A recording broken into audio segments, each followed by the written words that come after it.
Hello everyone, welcome back to another recap chat here on CBiz Media, Faith, Love, and Trends. This is Irene, and we are talking 90 Day Fiance, the reality show that talks about the couples, one's from the US, the other's from another country. They got 90 days to get married, they got 90 days to find and figure each other out. They don't have a lot of time.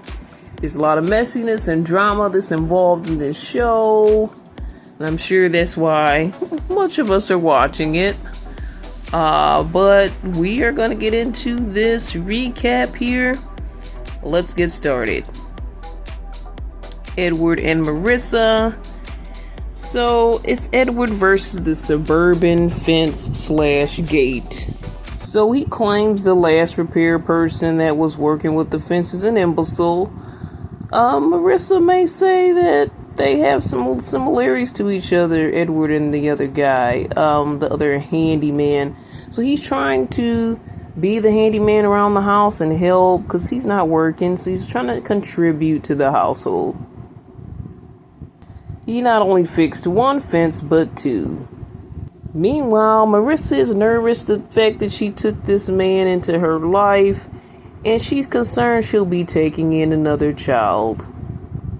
So they're looking at the fence. She's looking at the work he's done. He's like shivering because I guess it's cold out. She's like, get used to it. So he found some pieces of things around the house to put this fence back together. And I'm like, why is he finding random pieces of wood in you guys' house? I thought she had a lot of money. I'm like, I don't know why there's random pieces of stray wood in your house that he can then nail to the gate, which now the gate doesn't even open anymore. She's concerned about how the neighbors will see it. He's like, he doesn't care as long as it's fixed. She doesn't want to look like the white trash house. He understands her criticism of the fence situation. He kind of put some pieces and things together to hold it together. He understands that he didn't do the best job, but he doesn't want to be insulted. Why insult me about it? So next up, they are going to go drive to New York. They have great sights there. She says it's going to be a great trip for him, their first road trip together. He tries graham crackers for the first time and says it's good. He's going to be out there. He's going to be the tourist while she'll be working all day. She asks him, does he have his wallet? No, he doesn't have his wallet. No cash, no card, no identification whatsoever. He's like, well, I'm sorry. I was so excited I forgot. She realizes he's not a planner and he's unprepared. And yes, he's probably going to be another child and work for her to take on. She's asking him to try to be more self-sufficient because she's worried that he is going to be another child. He says, calm down. You chose this high-powered lifestyle, so you're going to just have to be on edge all the time. And she's like, no, I didn't choose everything that happened to me. I didn't choose to get divorced, and I didn't know the scenario would be where I have to basically carry this household. So that's something that I didn't choose. Okay, these guys are two very different people. He's too chill, and she's too on edge. And they gotta find some type of common ground. He has to have some type of organizational skills, set some alarms or something to remind you of things. Now, I know, like he said, he's just gotten this new country, and it might take him a while to just get used to just doing everyday things because I'm sure he's a bit shell-shocked on some level.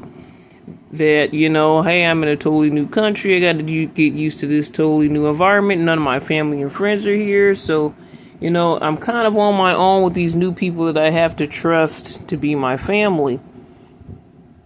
With the fence situation, I'm like, okay, she was a bit hard on him with the fence, but at least he tried.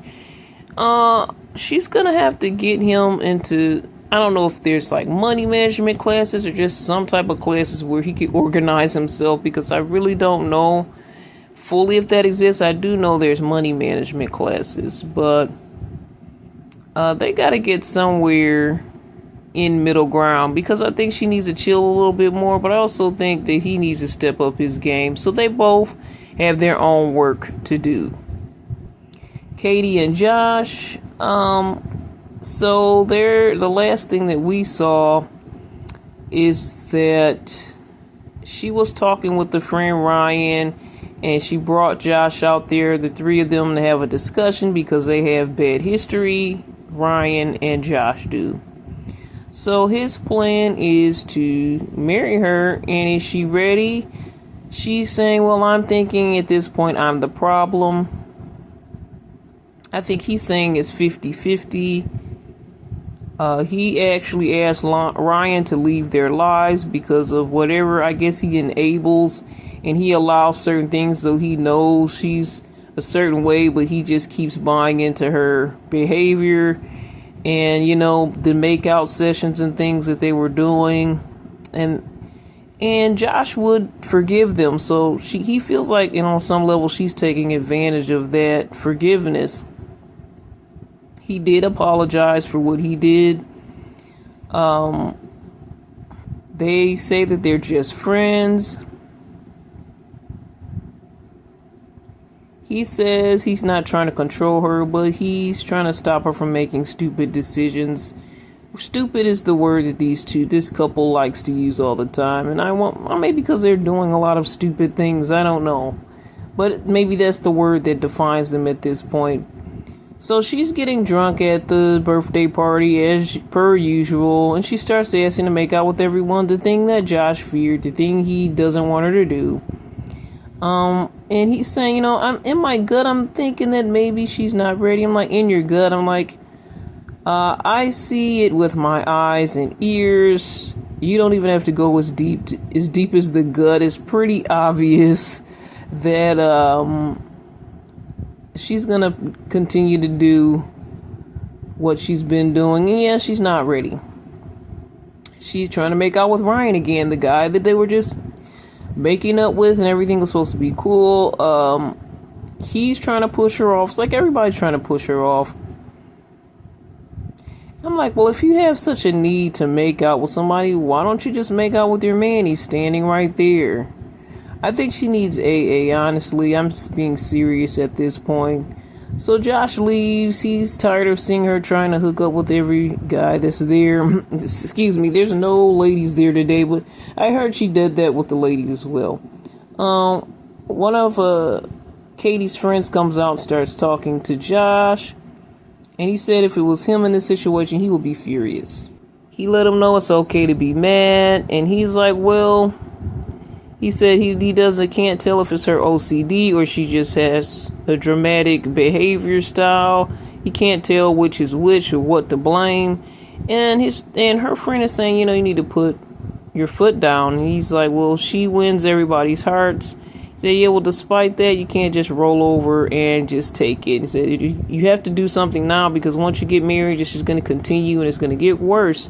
So he's like, I don't know if it's my Britishness or my timidness, but I'm going to have to do something.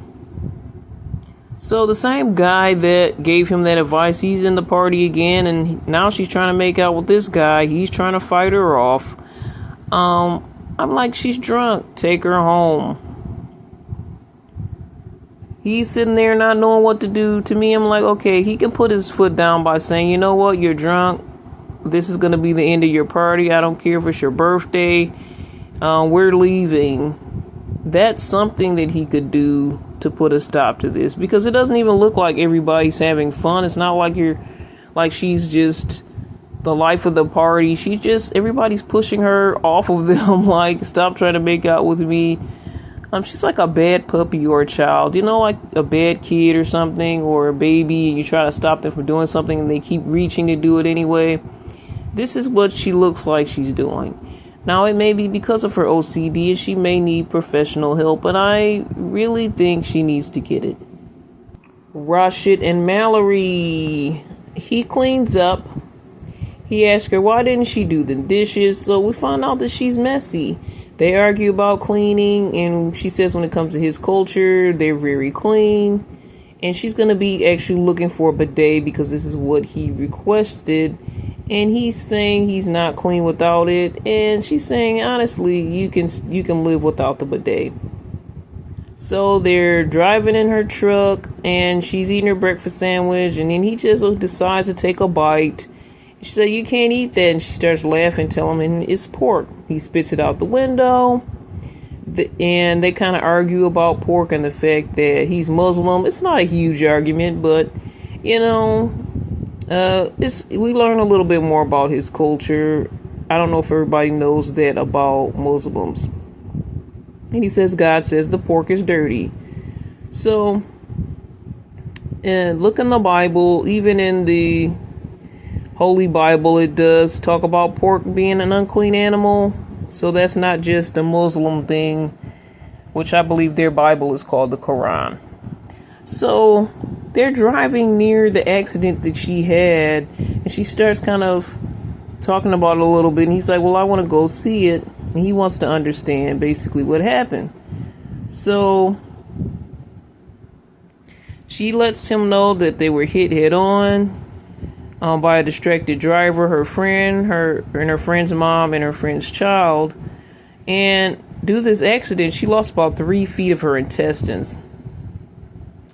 It was hard because Rashid wasn't there. He couldn't be there with her and support her. And he feels really bad about that himself. She tries to avoid that area, and she starts to get emotional. And he said he wished he could have been here for her. He says if she passed away, he wouldn't want anyone else. He wouldn't want to marry anyone else. So it really would be hard for him if she did leave. And says she's everything. So he's like, okay, I see you're emotional about this. Okay, let's just go now. And he thanks God that everything worked out. He said, thanks God. So then he puts on some of his music and starts twerking in the car. And that was weird. That was a weird moment. But these two are weird and quirky and fun. I find them to be a fun couple. And I think that they're a pretty good match for each other. But there's some concerning things that I hear as we continue in this day as they go stop to check on the bidets. So the price is pretty steep. But she says that Rashid doesn't realize, because he's lived with his family and his culture, that he didn't have to pay the major bills. He doesn't understand what it's like to pay the major bills because he still lives with his family. I assume once you get married, then that's when you leave your family. But, you know, it appeared that he had a good job and everything of that nature, but he just didn't have the responsibilities that she has running her household. So she said she doesn't know how easy it's going to be paying for extra mouth and cleaning an extra backside with that bidet. So we see one of them is a warm seat, rear and front wash, powerful pulsating. That's $1,100. Then there's one that's a little bit more basic, and that one is $800. And he said, I don't want this toilet to get me turned on with all these features, as he says that as a joke. So the sales lady's like, well, we actually have one in the bathroom, so you can actually try it. So they went into the restroom. They sound like they were fooling around, screaming. You know, I don't know what they were doing with that bidet, but it sounded like a lot was going on, and I'm glad that we couldn't go in there and see. They were laughing, screaming, everything. It has hot and cold settings, a wash settings, and she says it's not really a priority. And he's saying, well, you know, you're rich because didn't you get a lot of money off of this accident? And she says for her that money doesn't exist. She put it away. She's not trying to touch that money. And he said, what? I'm not. She says she can only use it for when she really needs to use it. He's like, well, I'm not a special situation for you. And she says she kind of has to, she says this to the producers, kind of look out for herself, because she doesn't know if the two of them are even going to work out. So she's not going to just blow all her money on him. And even after they get married, I think that's a good rule as well. I mean, for me, it's something that I wouldn't see as a priority. I feel like that he would have to try to figure something new out. I don't want to go over the options and choices of what he would do, because I think that's a little too deep for me. But I don't appreciate the fact he brought up her settlement money after everything she showed him. She was emotional. They talked about the accident. He's like, oh, aren't you rich because of that settlement money? And the way he brought it up to me was kind of rude and really like selfish and self-serving. So I don't know if he thought he was going to be in the money once he moved up there and she got that settlement money, that he was just going to get whatever he wanted and do whatever he wanted and get some money for his family. I don't know. I can't say that he doesn't love her, but I wonder, with him saying that in the way that he did, does he have some other motives on the side? Thomas and Paula, she's taking out her miniatures, and she has a miniature couch and all of this. She's saying this is how she manifests things, is buying these miniatures. He says, your manifesting is me paying the bills. That's really what's happening. She's like, well, this little thing was only 90 cents. She has all these other packages that arrived at the house. It's like, well, what even is all this stuff? She says it's sensible things that we need. And I'm using the credit card, and he's wondering if she's abusing that. She's saying she doesn't even remember what she got, which is weird. She said, like I said, the tiny couch is going to manifest the real one. And he said he'll take that tiny couch versus the real one. So she's not feeling the vibe there. So she's going to go hang out with the neighbors. And one of the couples is also Brazilian there. So they hug. They say, hey, this is a Virgo house. I'm wondering if they are a homosexual couple, because I saw two guys and they didn't really get into detail about the guys, but they were just talking and everything at their place. And she's like, it smells good. It's so clean and organized. And look, they actually have a couch. Amazing. And she said, instead of a couch, we have a bed. We use that little crazy camping table that you got to get on your knees with. So she says she's jealous to see their place. And one of the friends says, throw it all away. They said he's nice, but they have issues to work out. He's a nice guy, but they have issues, and that they need to tackle together. She says she feels like she's homeless. She also reveals, hey, I was married, but I wasn't on the same page with my spouse. And, that led to our divorce. So she's feeling like, why does she have to go through this? She could have be back in Brazil and live the life she wanted to. And if she has to go through all of that, she might as well just go back to Brazil and not be with this guy, because I guess it's making her feel similar vibes than when she was married to someone that she wasn't on the same page with. So she says she can't live like this. They need to talk and make some progress. So he takes her out on a skating outing. They're out skating by the beach to get ice cream. A few days have passed, and I guess she feels like they have progressed a bit, because he gave her a little bit of closet space. The thing she doesn't like, it seems like, is his way or no way. She doesn't want him to have to pay for everything forever, and she just wants furniture and a bigger closet. Why is that too much to ask? He's saying she doesn't appreciate all that he's done. He did a lot of paperwork and financial things to get her there, and he gave her this credit card. So they fight over the closet space and more. They kind of continue to fight out on the beach when they should be having fun. She's like, well, I could go back to Brazil. She's saying he's manipulative, it's too much fighting, and they're wondering, is love enough? Well, at least she is. I mean, they're fighting too much. To me, honestly, their problems in a way are small, but understand the fact that she wants to get that couch. And I'm like, look, he gave you $25,000 on that credit card. You can probably find a love seat or something like that. Something that's probably a little bit on the smaller side. Have them deliver it. What is he going to do? Refuse? I mean, California is expensive there, but to find a basic love seat and have them deliver it, I honestly think you could do that. And why not? That $25,000 is not supposed to last for the whole year, right?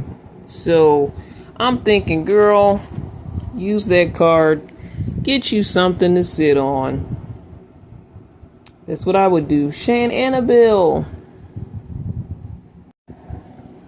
All right, so she's making him a smoothie. He says it tastes good. He's like, you like? He's like, I like.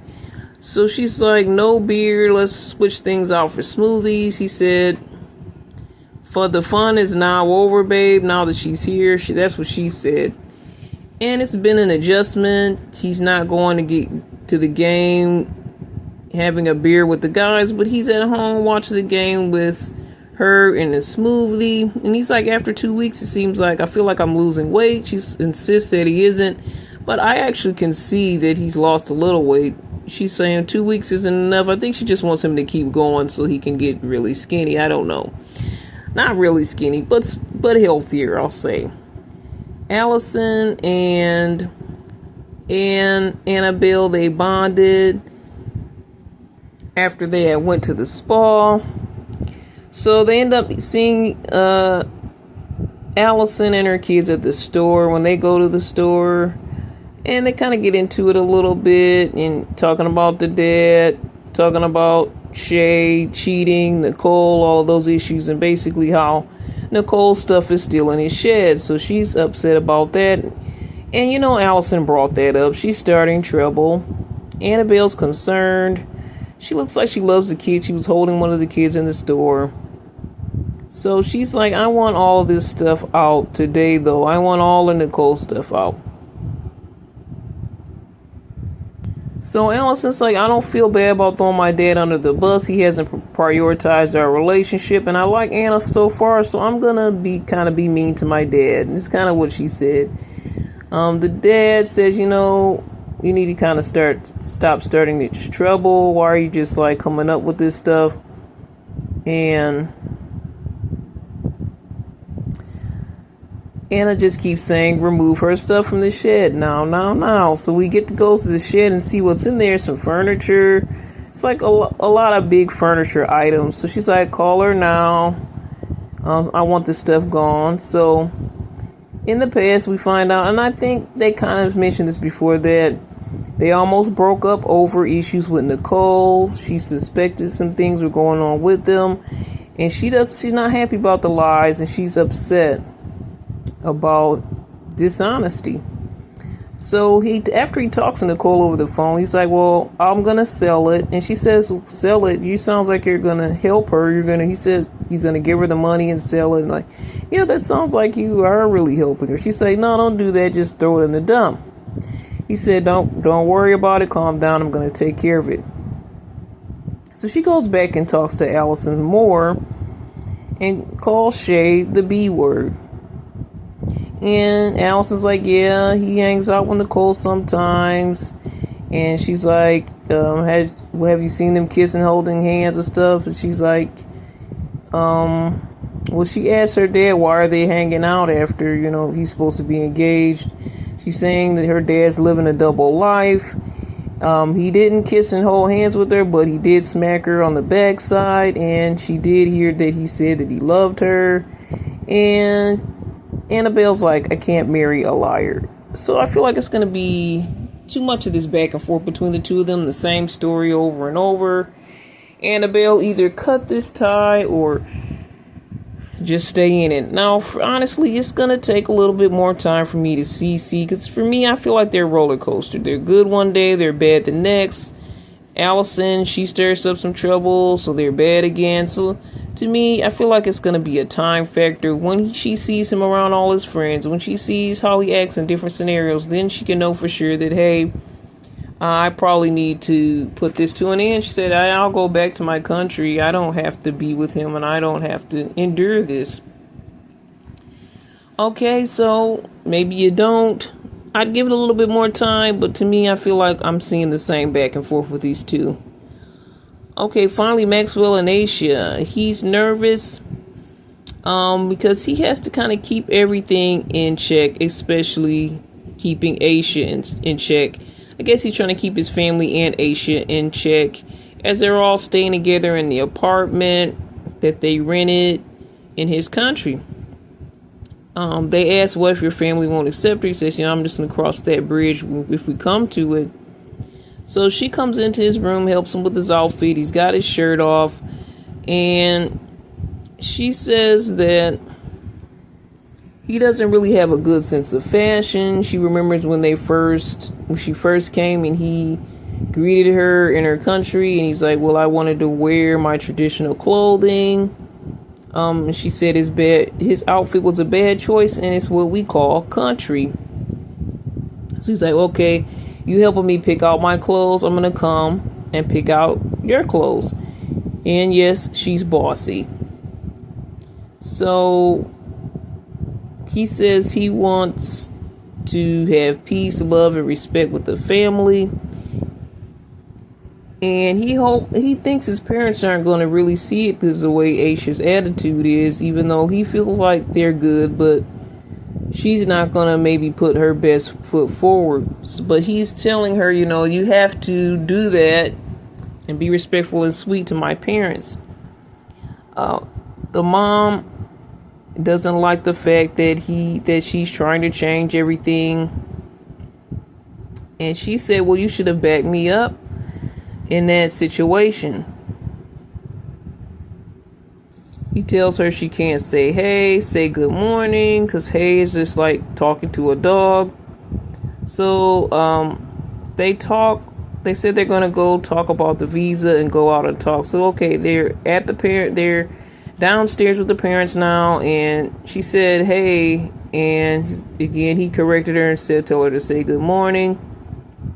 They're gonna go talk, and the mom's like, you can talk here about these serious situations, but they need their alone time. So she says, you obey the man, whether he has money or not, whether he's short or not, his clothes are bad, whatever his issue is, you obey him. And if you don't, it seems like you're arrogant and weak. So mom already seems mad anyway. So they leave. And she's wearing this like fan thing around her neck, and she shows him the fan, and he was like, what's that? So I know you guys saw those little fan things you could put around your neck to stay cool.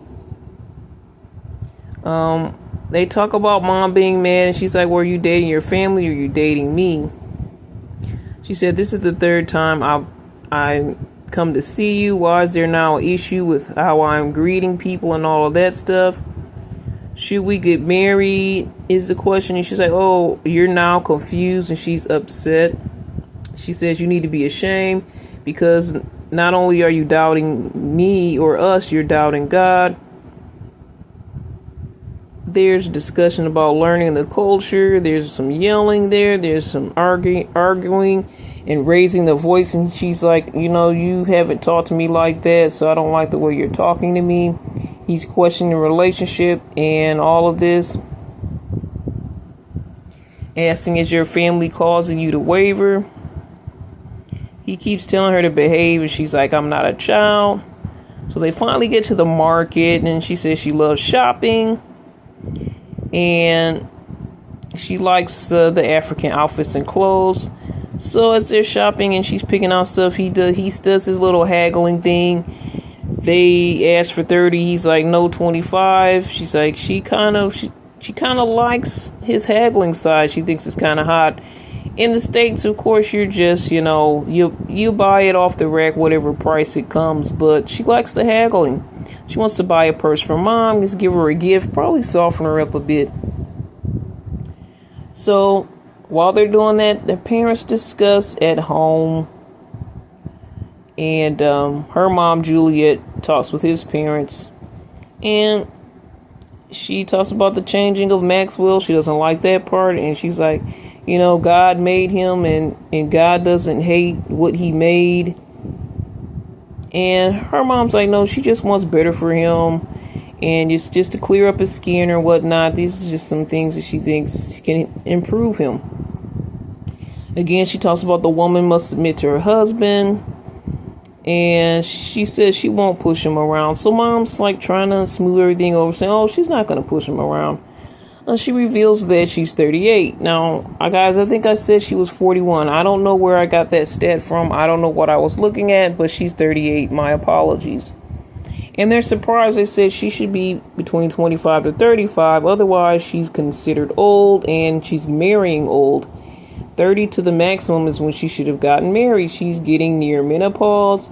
Mom is afraid, and she says when it comes down to it, they are going to obey mom. So yeah, I was like, I said it before. Maybe they didn't know she was a 38. How do they expect her to have 4 kids? And she's nearing 40. They're just basically saying she's 40 when she has a couple years, but they're saying, hey, this lady's 40. And I believe their son is 28. So they're not happy with that age difference. I think that might be the thing that could break this.